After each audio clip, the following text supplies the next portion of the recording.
한 기업이 20년 넘게 공들여 쌓은 성벽 위로 4,300억 원이라는 거대한 세금 폭탄이 떨어졌습니다. 그 주인공은 삼성전자입니다. 누적 투자금만 27조 원, 한 세대의 절반이 넘는 시간을 바치며 함께 성장해온 파트너가 보내온 청구서치고는 그 무게가 지나치게 가혹합니다. 이것은 단순한 회계상의 숫자가 아닙니다.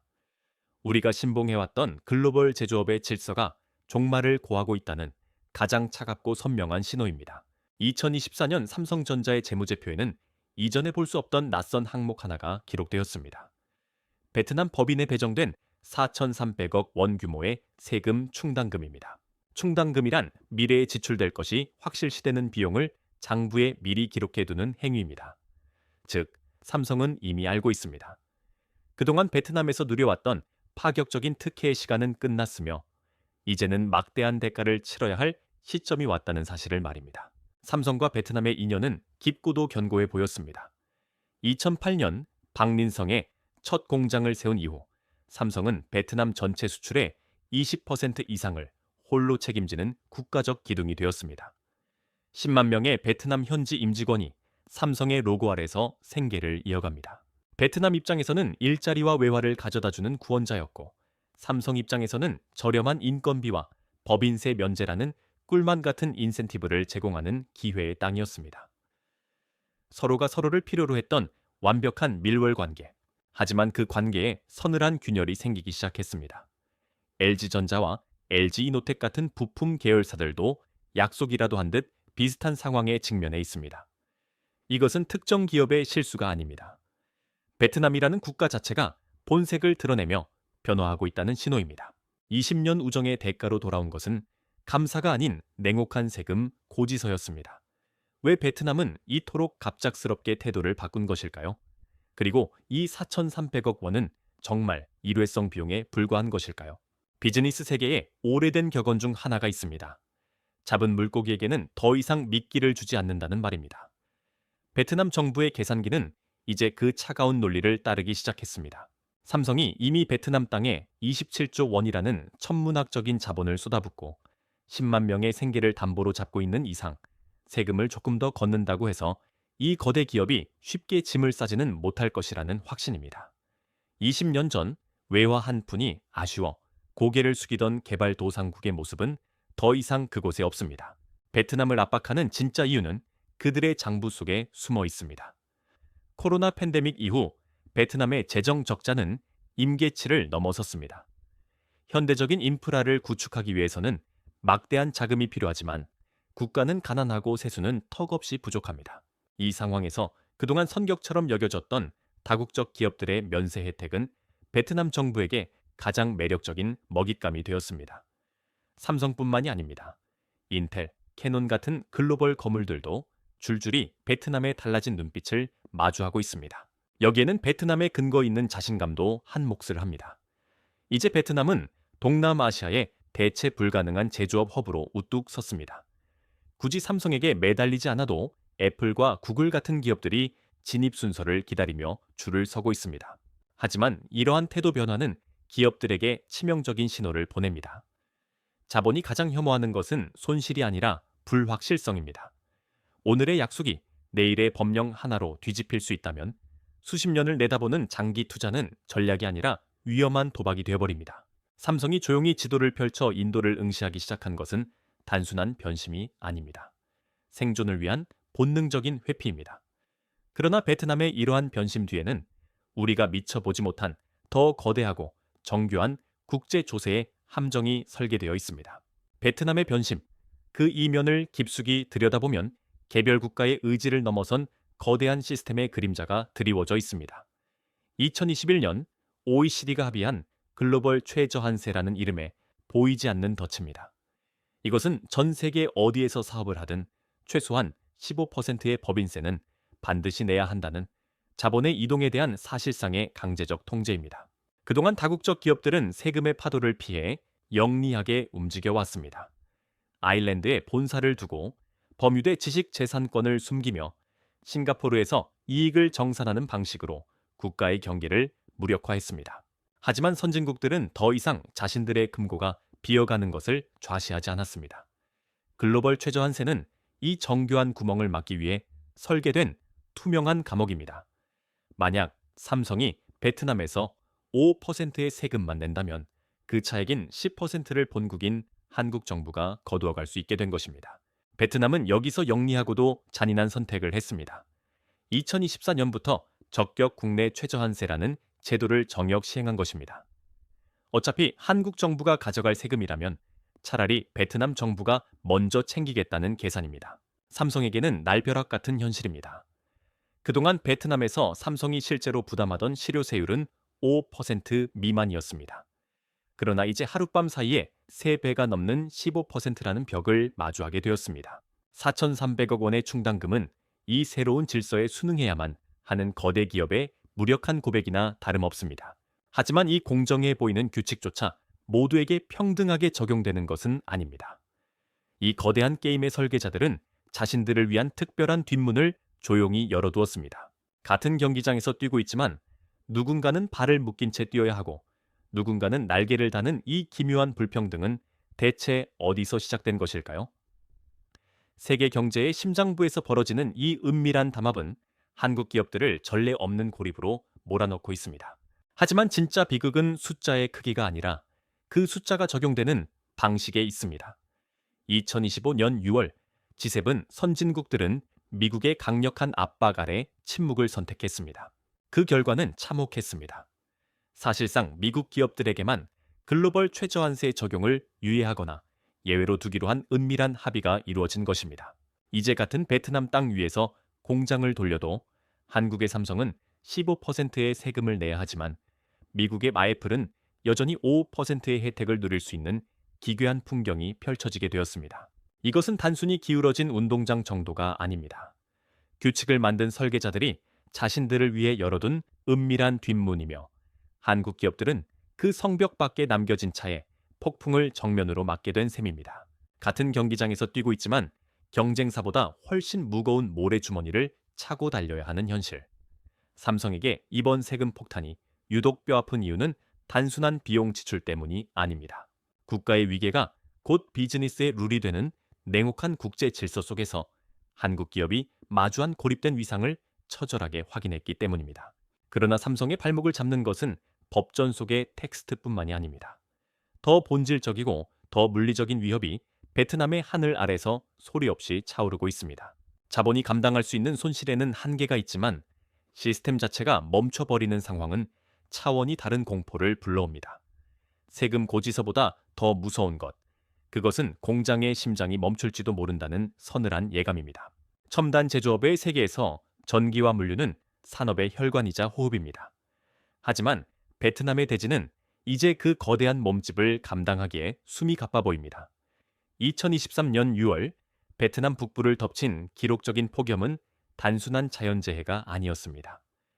전력 수요가 임계점을 넘어서자 베트남의 에너지 시스템은 속수무책으로 무너져 내렸습니다. 삼성의 스마트폰 생산 라인은 0.1%의 오차도 허용하지 않는 정교한 공정의 집합체입니다. 특히 반도체 칩과 고해상도 디스플레이를 다루는 클린룸은 온도와 습도, 그리고 미세먼지가 완벽하게 제어되어야 하는 초정밀 공간입니다.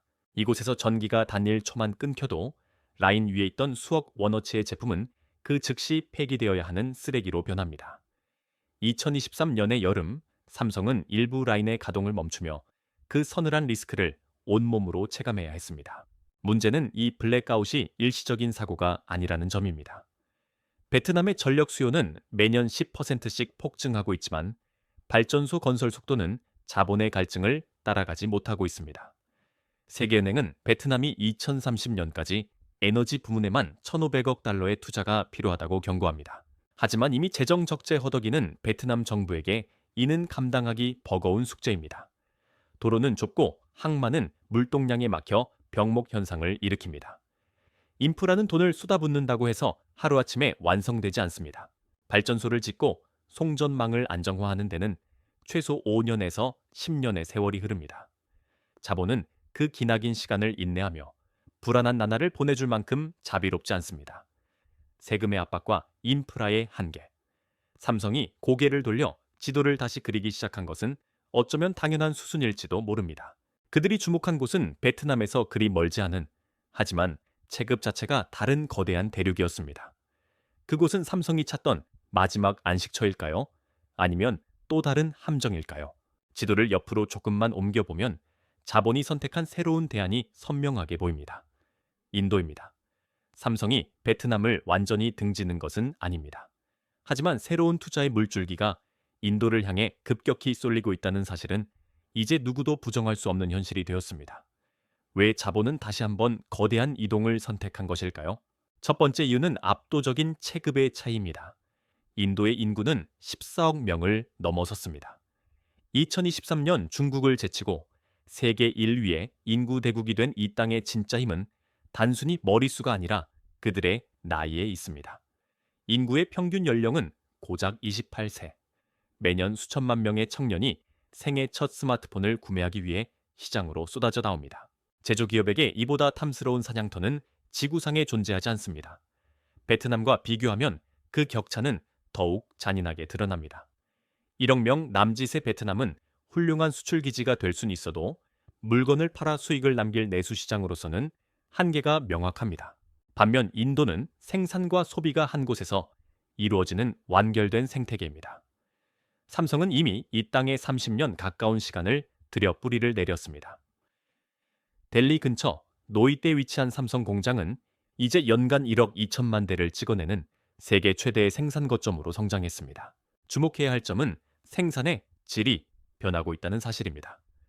과거 베트남에서만 만들던 최고급 기종, 갤럭시 미지 폴드와 플립 같은 최신형 폴더블 폰의 상당수가 이제 인도 노이다 공장에서 출하됩니다. 2024 회계연도 기준 삼성의 인도 매출은 16조 원을 돌파했습니다. 이것은 단순한 매출 증대가 아니라 글로벌 전자산업의 무게 중심이 동남아시아에서 서남아시아로 옮겨가고 있다는 지각 변동의 증거입니다. 그리고 이 거대한 이동의 뒤에는 베트남의 세금 폭탄과는 정반대 지점에 서 있는 인도 정부의 파격적인 유혹이 기다리고 있습니다. 기업의 생리를 정확히 꿰뚫어 본 그들의 제안은 삼성이 베트남에서 느꼈던 배신감을 순식간에 잊게 할 만큼 강렬했습니다. 인도 정부가 내건 유혹의 기술은 베트남의 그것과는 궤를 달리합니다. 그 핵심에는 PLI라 불리는 생산연계 인센티브 제도가 있습니다. 이것은 장부상의 세금을 깎아주는 간접적인 방식이 아닙니다. 인도 땅에서 물건을 만들어 팔면 정부가 직접 기업의 손에 거액의 현금을 쥐어주는 지극히 공세적인 유인책입니다. 인도 정부가 이 제도를 위해 배정한 예산은 약 6조 원에 달합니다. 기업이 인도 내 생산량을 늘릴 경우 늘어난 매출의 4%에서 6%를 현금으로 돌려받습니다.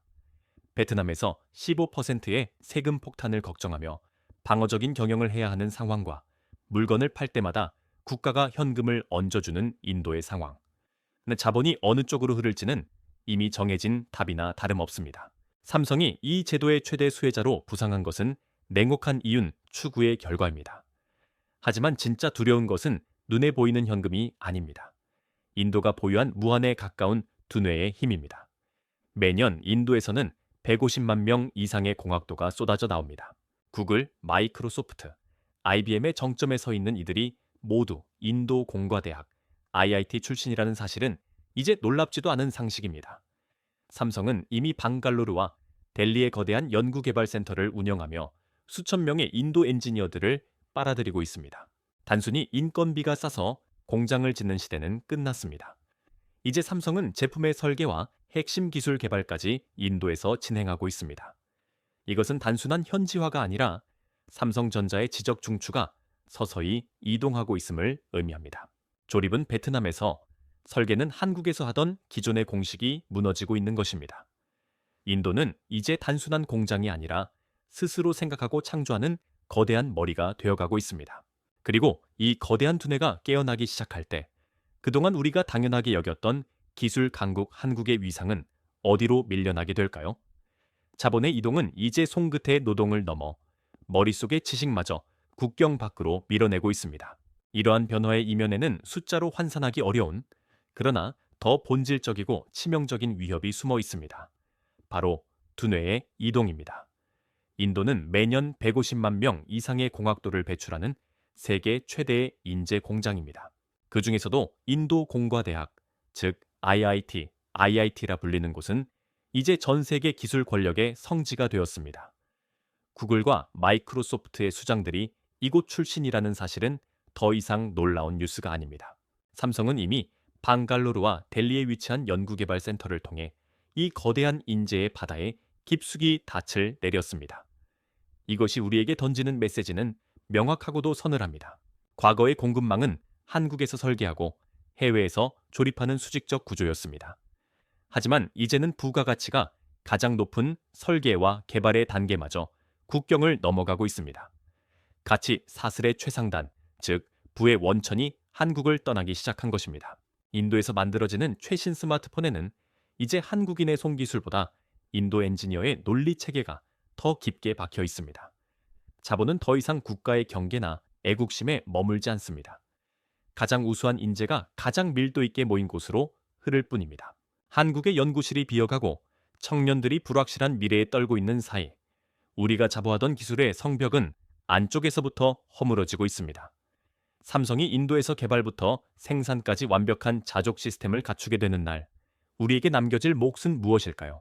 삼성의 전략을 관통하는 단 하나의 원칙은 분산입니다.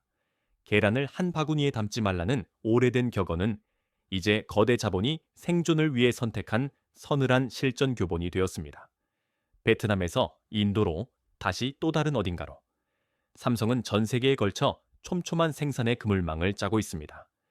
브라질, 인도네시아, 그리고 한국의 구미 공장까지 포함해 스마트폰 하나를 만드는 데만 6개국의 라인이 유기적으로 맞물려 돌아갑니다. 물론 삼성이 베트남이라는 성토를 하룻밤 사이에 허물 수는 없습니다. 이미 쏟아부은 27조 원의 자본과 10만 명의 노동력, 그리고 2014년 대비 12배나 늘어난 300여 개의 협력업체들은 삼성 스스로를 그 땅에 묶어둔 거대한 생태계의 인질이기도 합니다. 이 견고한 사슬을 단칼에 끊어내는 것은 불가능에 가깝습니다.